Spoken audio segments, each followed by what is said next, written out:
Greetings. Welcome to Consider the Alternative, A Course in Miracles channel. Today we're on lesson 183. I call upon God's name and my own. And from the text, chapter 22, Salvation and the Holy Relationship, Introduction. Take pity on yourself, so long enslaved. Rejoice whom God hath joined have come together, and need no longer look on sin apart. No two can look on sin together, for they could never see it in the same place and time. Sin is strictly individual perception, seen in the other, yet believed by each to be within himself. And each one seems to make a different error, and one the other cannot understand. Brother, it is the same, made by the same, and forgiven for its maker in the same way. The holiness of your relationship forgives you and your brother, undoing the effects of what you both believed and saw. And with their going is the need for sin gone with them. Who has need for sin? Only the lonely and alone, who see their brothers different from themselves. It is this difference, seen but not real, that makes the need for sin, not real but seen, seem justified. And all this would be real if sin were so. For an unholy relationship is based on differences, where each one thinks the other has what he has not. They come together, each to complete himself and rob the other. They stay until they think that there is nothing left to steal, and then move on. And so they wander through a world of strangers, unlike themselves, living with their bodies perhaps under a common roof that shelters neither, in the same room and yet a world apart. A holy relationship starts from a different premise. Each one has looked within and seen no lack. Accepting his completion, he would extend it by joining with another, whole as himself. He sees no difference between these selves, for differences are only of the body. Therefore he looks on nothing he would take. He denies not his own reality because it is the truth. Just under heaven does he stand, but close enough not to return to earth. For this relationship has heaven's holiness. How far from home can a relationship so like to heaven be? Think what a holy relationship can teach. Here is belief in differences undone. Here is the faith in differences shifted to sameness. And here is the sight of differences transformed to vision. Reason can now lead you and your brother to the logical conclusion of your union. It must extend as you extended when you and he joined. It must reach out beyond itself as you reached out beyond the body to let you and your brother be joined. And now the sameness that you saw extends and finally removes all sense of differences, so that the sameness that lies beneath them all becomes apparent. Here is the golden circle where you recognize the Son of God. For what is born into a holy relationship can never end.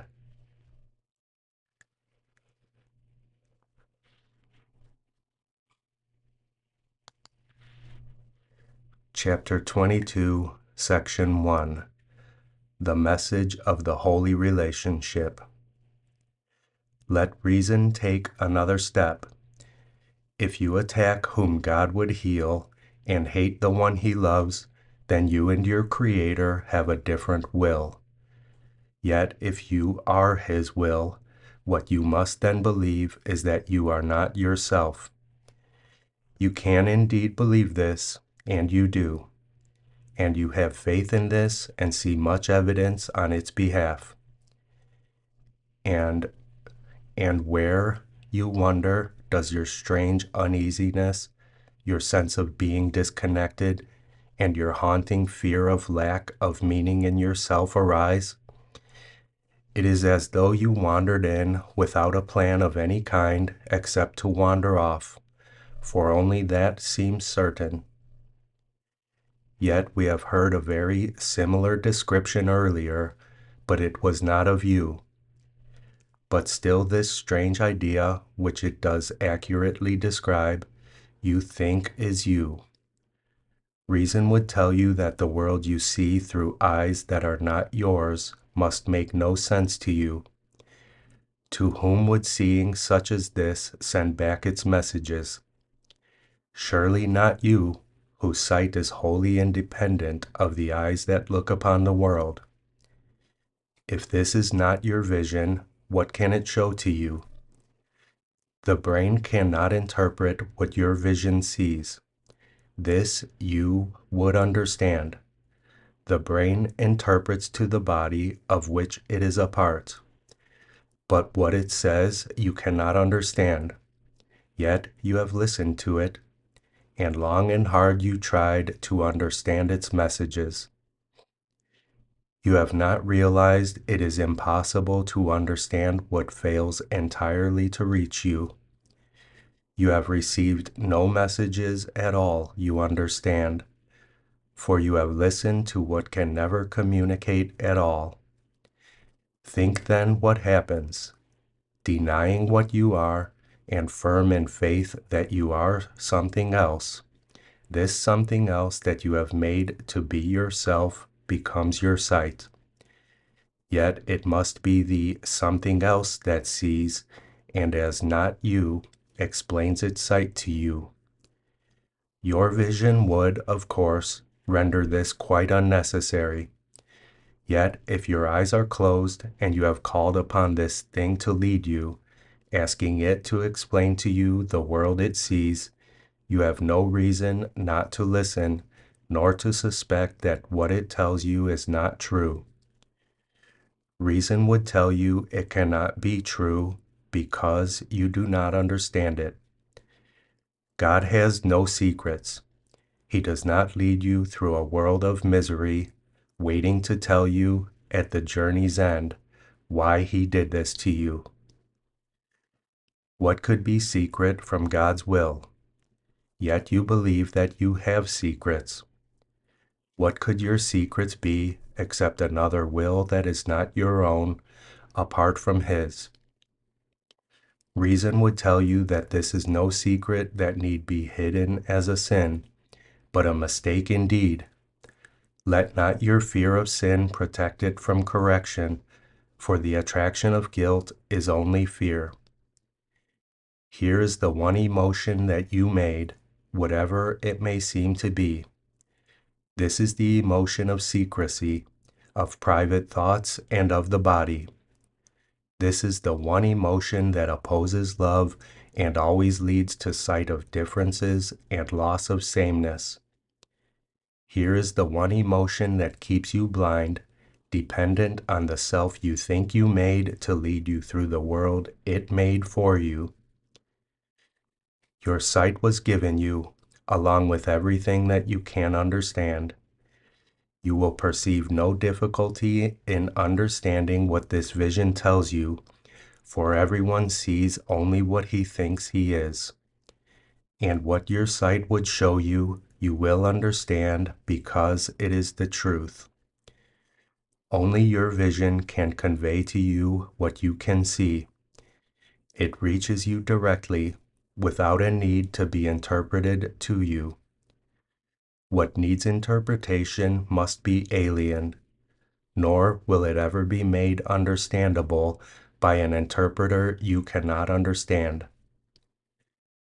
All of the messages you have received and failed to understand, this course alone is open to your understanding and can be understood. This is your language. You do not understand it yet only because your whole communication is like a baby's. The sounds a baby makes and what he hears are highly unreliable, meaning different things to him at different times. Neither the sounds he hears nor sights he sees are stable yet, but what he hears and does not understand will be his native tongue, through which he will communicate with those around him and they with him. And the strange shifting ones he sees about him will become to him his comforters, and he will recognize his home and see them there with him. So in each holy relationship is the ability to communicate instead of separate, reborn. Yet a holy relationship so recently reborn itself from an unholy relationship, and yet more ancient than the old illusion it has replaced, is like a baby now in its rebirth. Still in this infant is your vision returned to you, and he will speak the language you can understand. He is not nurtured by this something else you thought was you. He was not given there, nor was received by anything except yourself. For no two brothers can unite except through Christ, whose vision sees them as one. Think what is given you, my holy brother. This child will teach you what you do not understand and make it plain. For his will be no alien tongue. He will need no interpreter to you, for it was you who taught him what he knows, because you knew it. He could not come to anyone but you, never to something else. Where Christ has entered, no one is alone, for never could he find a home in separate ones. Yet must he be reborn into his ancient home, so seeming new and yet as old as he, a tiny newcomer, dependent on the holiness of your relationship to let him live. Be certain God did not entrust his Son to the unworthy. Nothing but what is part of him is worthy of being joined, nor is it possible that anything not part of him can join. Communication must have been restored to those who join, for this they could not do through bodies. What, then, has joined them? Reason will tell you that they must have seen each other through a vision not of the body, and communicated in a language the body does not speak. Nor could it be a fearful sight or sound that drew them gently into one. Rather, in each the other saw a perfect shelter where his self could be reborn in safety and in peace. Such did his reason tell him. Such he believed because it was the truth. Here is the first direct perception that you can make. You make it through awareness older than perception, and yet reborn in just an instant. For what is time to what was always so? Think what that instant brought. The recognition that the something else you thought was you is an illusion. And truth came instantly to show you where yourself must be. It is denial of illusions that calls on truth. For to deny illusions is to recognize that fear is meaningless. Into the holy home where fear is powerless, love enters thankfully, grateful that it is one with you who joined to let it enter. Christ comes to what is like himself, the same, not different, for he is always drawn unto himself, what is as like him as a holy relationship. And what draws you and your brother together draws him to you. Here are his sweetness and his gentle innocence protected from attack. And here can he return in confidence, for faith in another is always faith in him. You are indeed correct in looking on your brother as his chosen home, for here you will with him and his Father. This is your Father's will for you, and yours with his. And who is drawn to Christ is drawn to God as surely as both are drawn to every holy relationship, the home prepared for them as earth is turned to heaven. Chapter 22, Section 1, The Message of the Holy Relationship, from Chapter 22, Salvation and the Holy Relationship. Lesson 183. I call upon God's name and on my own. God's name is holy, but no holier than yours. To call upon His name is but to call upon your own. A father gives his son his name, and thus identifies the son with him. His brothers share his name, and thus they are united in a bond to which they turn for their identity.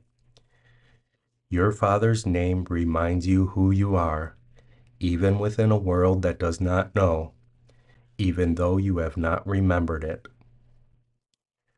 God's name cannot be heard without a response, nor said without an echo in the mind that calls you to remember.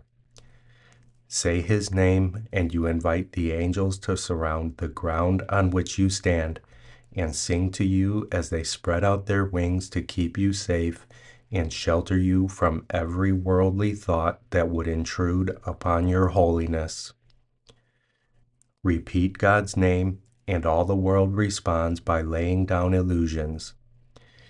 Every dream the world holds dear has suddenly gone by, and where it seemed to stand, you find a star, a miracle of grace. The sick arise, healed of their sickly thoughts. The blind can see, the deaf can hear. The sorrowful cast off their mourning, and the tears of pain are dried as happy laughter comes to bless the world. Repeat the name of God, and little names have lost their meaning. No temptation but becomes a nameless and unwanted thing before God's name. Repeat His name and see how easily you will forget the names of all the gods you valued. They have lost the name of God you gave them. They become anonymous and valueless to you, although before you let the name of God replace their little names, you stood before them worshipfully, naming them as gods. Repeat the name of God and call upon yourself, whose name is His.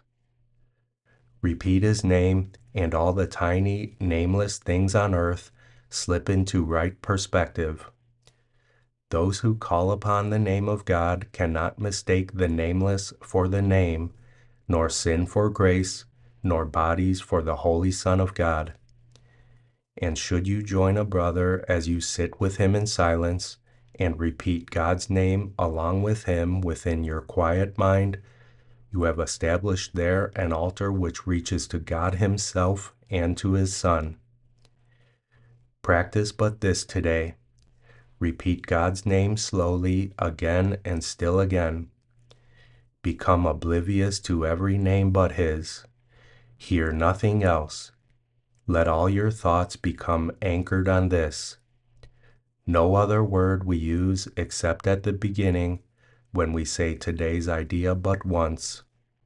And then God's name becomes our only thought, our only word, the only thing that occupies our minds, the only wish we have, the only sound with any meaning, and the only name of everything that we desire to see, of everything that we would call our own.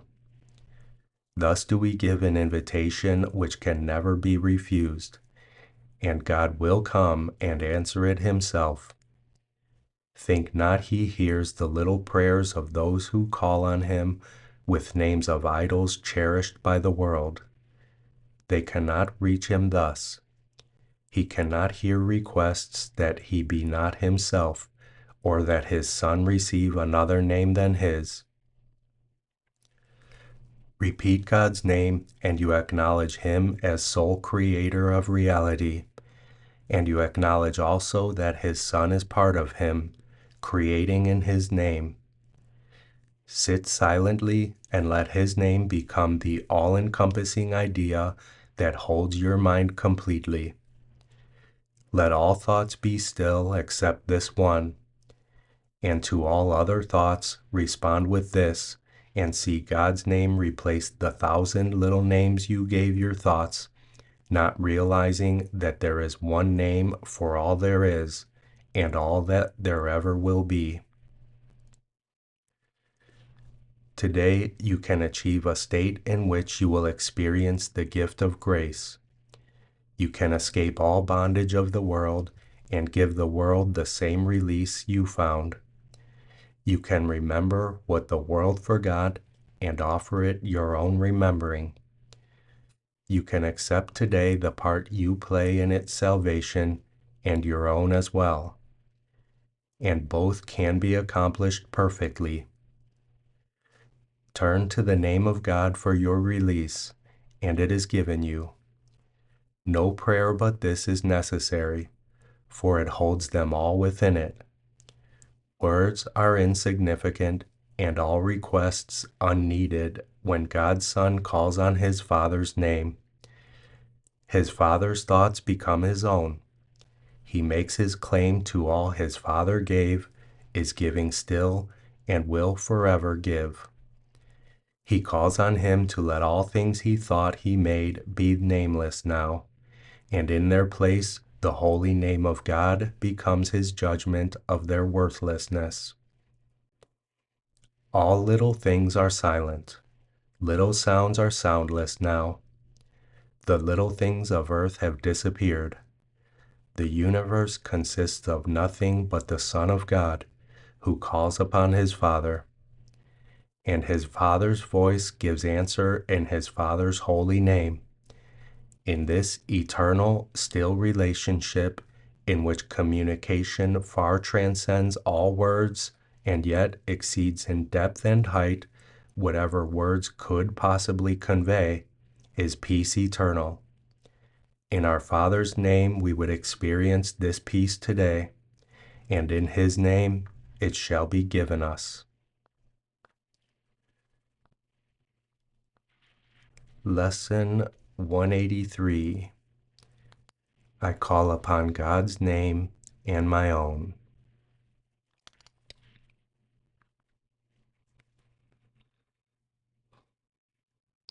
I love you. I'll see you tomorrow.